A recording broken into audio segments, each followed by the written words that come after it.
It was sort of an environment that allowed for people to be different, for people to be expressive and stuff like that. And mistakes were seen as something that's okay. You made a mistake, that's fine. You're not gonna die.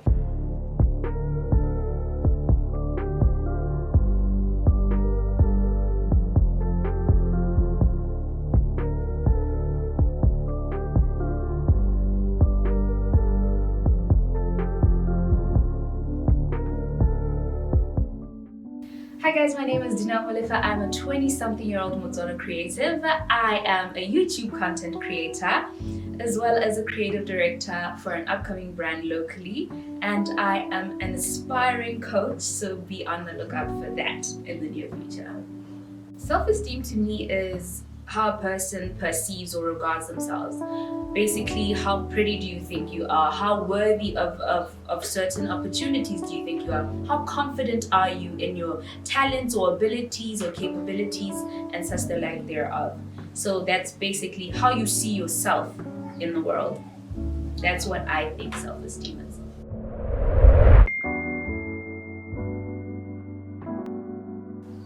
Well, my parents, especially my mother, was very influential in that I should express myself, express my feelings. If I feel a type of way about something, I should express it. If I am against something, I should express it. And my family in general is very allowing of individuality, and that I should form my personality with regards to how I feel I should be. They created an environment which was very flexible, which is very open for me to express myself, whether it be how I dress, how I speak, what my hair looks like, and how I express my feelings. If I wanted to cry, they'd say, please cry, don't hold it in, don't hold your emotions in and stuff like that.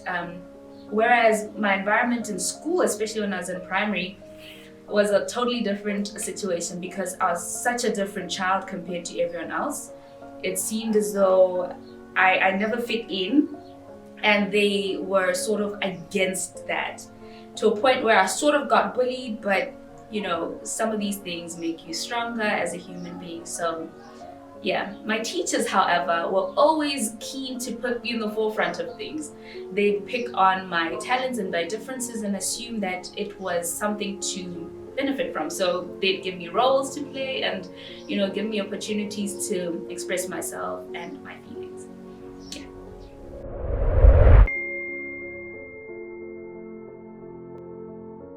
I believe that the period in my life when I felt the least confident was probably in primary school. I know it's like a long time back, but it was a very defining time in my life.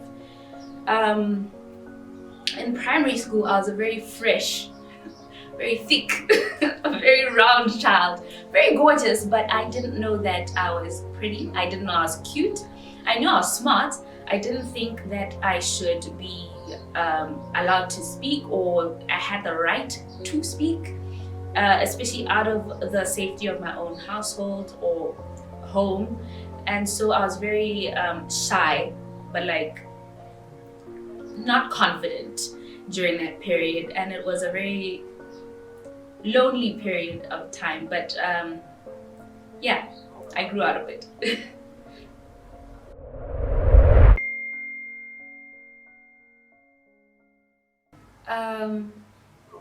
Right now, I feel very confident. However, I feel like when it started was high school. Not because I got any better looking or anything of the sort, but it was sort of an environment that allowed for people to be different, for people to be expressive and stuff like that. And mistakes were seen as something that's okay. You made a mistake, that's fine. You're not gonna die. So I believe that high school was like defining in that you can be who you want to be, you can believe what you want to believe. It was a Christian school, so it was a really comforting environment for me, and it significantly grew significantly my confidence. And yeah, that's how I learned to take control and take charge of different situations, and to speak out and be more expressive, even out in public, on stages, in front of crowds. And I was home. Yeah.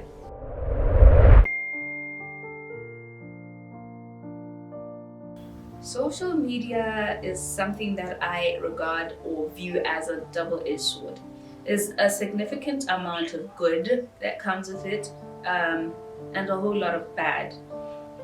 For me personally, I've come to appreciate both the good and the bad because social media has given me a platform to create a community in which I can have some impact on people who are like me or who are on sort of the same wavelength or same journey as I am. My YouTube in particular has really opened me up to people from different backgrounds, people who inspire me, even though they say that I inspire them, and I'm really happy that social media has afforded me that the ability to connect with people around the world or globally who understand or who are trying to understand my way of life, my way of thinking, my belief systems, and my growth process and stuff like that. However, in as much as that has grown me and my self-esteem and my confidence in that, oh my gosh, I'm worth listening to, or I'm not boring and stuff like that, it has had some, there's a downside to social media. Sometimes, especially when I personally am not in a very good space, I can find myself scrolling through Instagram, for instance, and looking at these people and thinking, I'm not like that. I'll never be like that. All these things. But, that sort of chips at your own confidence.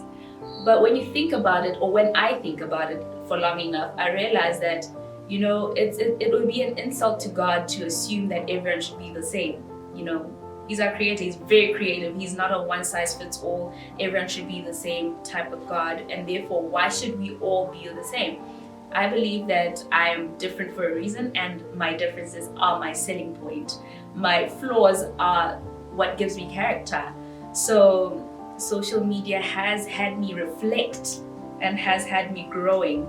And I think it sort of increased my self-esteem and increased my appreciation for myself. Yeah.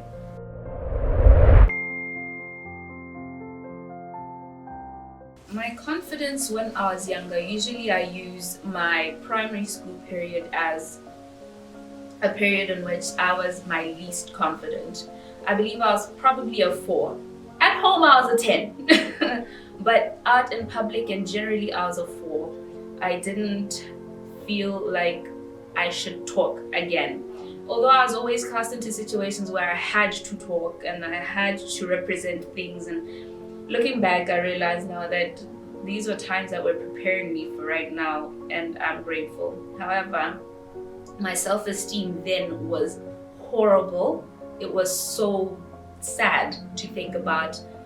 However, I was very independent, though very anxious.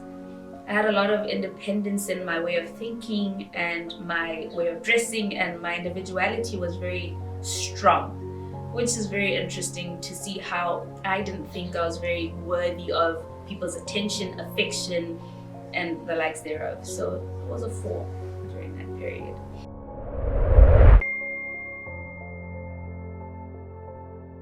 I'd say, baby girl, listen here. You are gorgeous, You are absolutely beautiful. You grow out of certain things and you'll realize that what you're going through right now is going to make you relatable. It's going to make you empathetic to other people. It's going to make you important in the ways in which you should be important. It's going to make you a kind person, a person who's able to understand what people are going through. You're smart, you're amazing. Your differences are really your selling point, You're not basic, and you have to thank God for that every single day. I appreciate you and every single thing that you're going through right now. So keep going through it.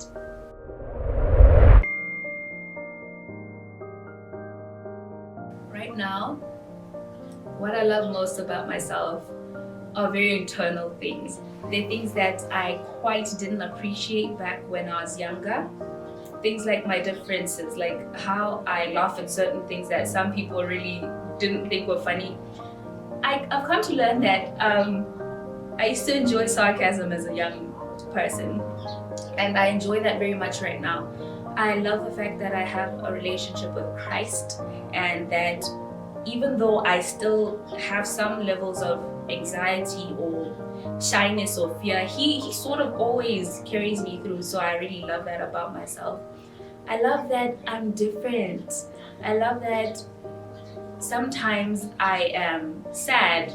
I don't like that I'm sad sometimes, but I love that I can express myself in my sadness, and that I'm relatable, and I'm not out here trying to sell a dream or a picture of something that I'm not.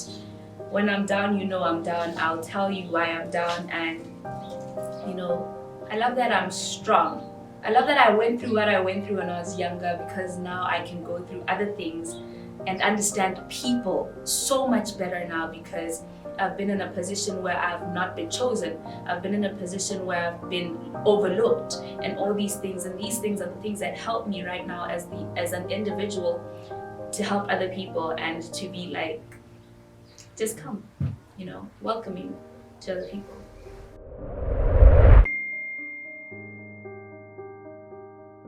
The one word that describes my self-confidence, it's an interesting one. I believe the one word that would describe my self-confidence is, I don't know if I should say wise or smart. Let me say smart.